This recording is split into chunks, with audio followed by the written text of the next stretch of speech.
Jadi kalau ada mengatakan nih Habib Rizik nih majelis di Petamburan politik melulu ini.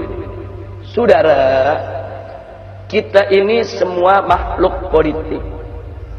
Artinya tidak ada satupun warga negara di negara manapun yang tidak tersentuh oleh politik.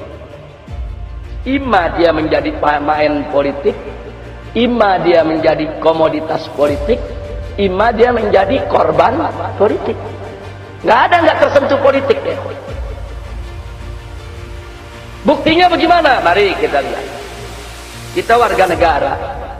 Saya tanya, wajib tidak tunduk kepada undang-undang? Kalau melanggar undang-undang di penjara gak? Di penjara. Saya tanya, undang-undang siapa yang buat? DPR. DPR lembaga politik bukan? Itu keputusan politik, saudara. Anggota DPR musyawarah membuat undang-undang, diambil keputusan, undang-undang itu diberlakukan kepada setiap negara. Itu keputusan politik. Jadi siapa bilang kita ini bisa terlepas dari politik? Nggak bisa, saudara.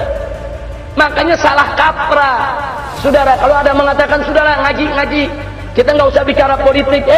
Kalau kita nggak bicara politik, nanti para bajingan yang main politik, saudara.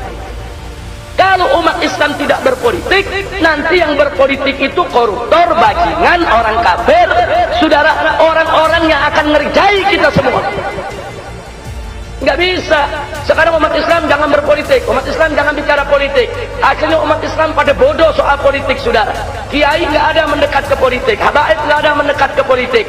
Akhirnya yang masuk ke jurang politik hanya para bajingan, para penjahat, saudara. Mereka yang tidak menjalankan ajaran agama, akhirnya mereka yang buat undang-undang, mereka yang buat keputusan, mereka yang buat aturan, kita yang mesti melaksanakan.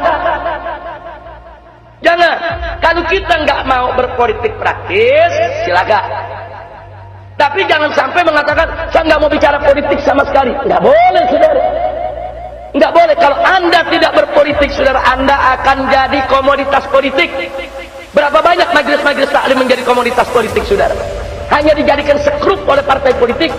Begitu lagi pilpres, begitu lagi pilkada, bantuan diberikan kepada berbagai macam majelis-majelis taklim untuk dukung calon ini, dukung calon itu, dukung partai ini, dukung partai itu. Itu namanya komoditas politik. Hanya diperalat kok, cuma dijadikan sekrup kok. Tanpa majelis-majelis taklim tadi, saudara, punya hak untuk menentukan siapa calonnya, cuma dijadikan sekrup untuk memperkuat orang lain. Maka itu kita katakan di sini khususnya kepada generasi muda yang punya bakat politik, masuk politik.